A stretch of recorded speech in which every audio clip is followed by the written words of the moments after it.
హెచ్చరిక, దైవజనుని హెచ్చరిక. మన యొక్క మనస్సు సరిగా ఉంటే, మన హృదయంలో మనం సరిగ్గా ఉంటే, మన యొక్క ఆలోచనలన్నీ సరిగ్గా ఉంటే, మనం ఒక వ్యక్తిని చూచినప్పుడు తప్పైన ఆలోచనలకు చోటు ఉండదు. ఒక స్త్రీని చూచినప్పుడు ఒక తల్లిగా, ఒక సహోదరిగా భావిస్తాం. ఒక పురుషుని చూచినప్పుడు ఒక తండ్రిగా, లేక ఒక అన్నగా, ఒక సహోదరుడిగా భావిస్తాం. ఎప్పుడైతే ఆలోచనలు చెడిపోతాయో జారత్వము అని ఉంది అక్కడ. ఎప్పుడు మోహపు చూపులతో మనుషులు నిండిపోతున్నారు. ఈ లోకం మోహంతో నిండిపోతుంది. కారణం, వాడు ఎంత తల విదిలించుకున్నా ఆ చెడు ఆలోచనలు వస్తున్నాయి. కారణం, చెడిపోయిన హృదయంతో కలిగి ఉన్నాడు కనుక. పెళ్ళైన వాళ్ళ పరిస్థితి అలాగే ఉంది, పెళ్లి కాని వాళ్ళ పరిస్థితి అలాగే ఉంది. ప్రతి మానవుడి హృదయం చెడిపోయింది కాబట్టి, తన యొక్క ఆలోచనలు చెడిపోయాయి కాబట్టి, తన యొక్క ఎమోషన్స్, తన ఉద్రేకాలు, తన మనోభావాలు చెడిపోతున్నాయి. దానికి వల్ల పాపానికి చోటిస్తున్నాడు. జారత్వము, అపవిత్రత, కాముకతో మూడు ఒక సెట్ అండి. జారత్వం అంటే వివాహ బంధమునకు బయట, వివాహం కాకముందు యవనస్తురాళ్ళు తప్పైన లైంగిక సంపర్కాలకు చోటు ఇవ్వటం అనేది జారత్వం. అంతేగాని పాస్టర్ గారు అన్నారు జారత్వం అంటే జారిపోవటం అని. జారిపోయి పాపంలో పడ్డాడు లేండి, అది వేరే సంగతి. కానీ జారత్వం అంటే వివాహానికి ముందే లైంగిక కార్యాలకు చోటు ఇవ్వటం జారత్వం. వివాహమైన తరువాత భార్యాభర్తల పవిత్ర బంధానికి బయట పరపురుషులతో, పరస్త్రీలతో తప్పైన సంబంధం కలిగి ఉండటం వ్యభిచారం. ఇవి రెండు కూడా దేవుడి దృష్టిలో వ్యభిచారులను, వేశ్యాగులను దేవుడు తీర్పు తీర్చక మానడు.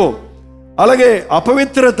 ఈ రోజున అపవిత్రత, ఈ ఫోనోగ్రఫీ చూస్తారు చాలామంది సెల్ ఫోన్ పెట్టుకొని.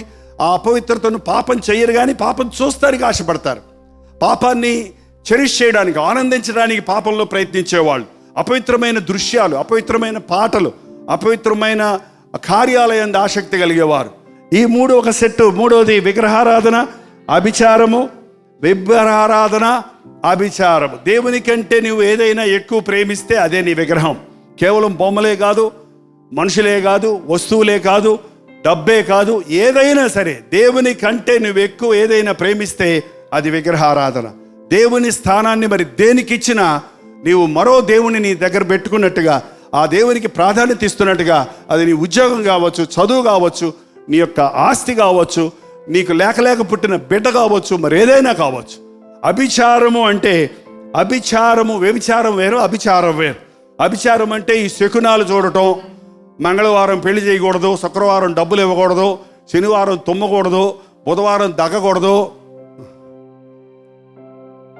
తుమ్మితే పెళ్ళి ఆపేయాలి, పిల్లి వస్తే వెనక్కి వెళ్ళిపోవాలి, బల్లి పడితే బలి శాస్త్రం చూడాలి అనేది మన దేశంలో అయితే చాలా మందికి అలవాటు అయిపోయింది.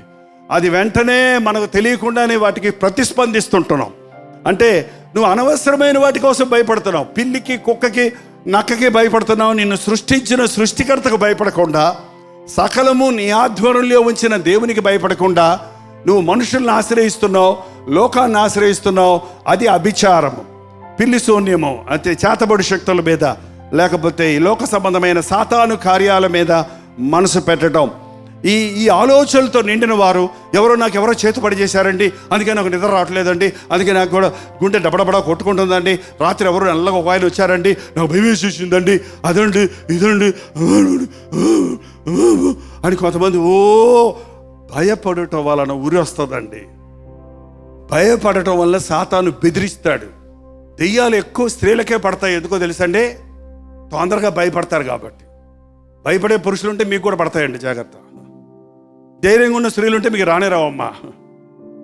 అపవాదిని ఎదిరించుడి, అప్పుడు వాడి మీద నుండి పారిపోవను. నీ ఎమోషన్స్లో భయము అనేది ఉండకూడదండి. యేసుప్రభుని నమ్మిన వారికి 365 సార్లు భయపడకు, భయపడకు, భయపడకు, భయపడకని ప్రతిరోజు చెప్పినట్టుగా దేవుడు బైబిల్లో చెప్తా ఉన్నాడు. భయపడొద్దు, దిగులు పడొద్దు, నేను తోడై ఉంటాను, నేను సాయం చేస్తాను, నేను చేయబట్టుకుంటాను, నేను నడిపిస్తా, నేనున్నాను అని ప్రభు చెప్తున్నప్పుడు మనం భయపడాల్సిన అవసరం లేదు. భయం అనేది నీ జీవితంలో నుంచి పోలేదంటే ఆ భయమే చాలు నీ భక్తి జీవితాన్ని కృంగదీయటానికి. ఏలియా అంతటి దైవజనుడే భయపడ్డాడు యేజబేలు మాటలకి. నిన్ను చంపేస్తారంటే పారిపోయి బదరి వృక్షం కింద కూర్చొని ఇంకెందుకు వచ్చింది నా బ్రతుకు, చంపేయి ప్రభువా అని ప్రార్థన చేసుకుంటున్నాడు పాపం.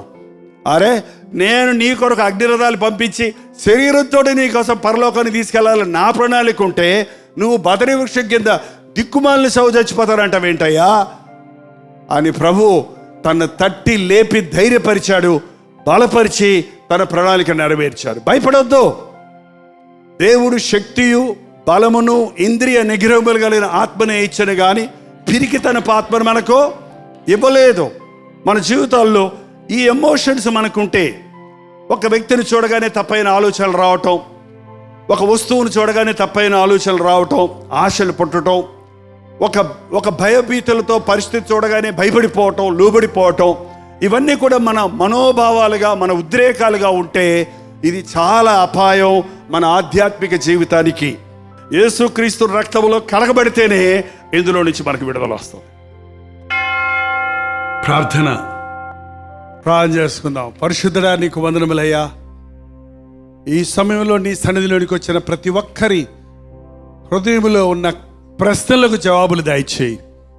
ఎందుకు, ఎలా, ఏమిటి అనే విషయాలలో ఎప్పటికప్పుడు ఇందుకే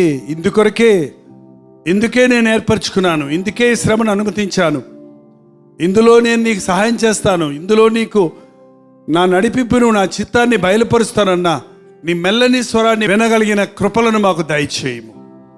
మరొక్కసారి నీ సారూప్యంలోనికి మమ్మల్ని తీర్చిదిద్ది ఈ చీకటి లోకంలో వెలుగులాగా, ఈ సవిసారము లేని లోకంలో ఉప్పులాగా నీ సాక్షులుగా బ్రతుకుటకు మాకు సహాయం చేయము. యేసు క్రీస్తు నామములో అడుగుచున్నాము తండ్రి.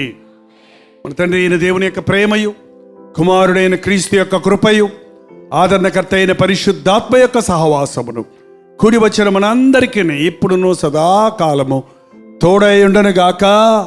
ఆమేన్, ఆమేన్, ఆమేన్.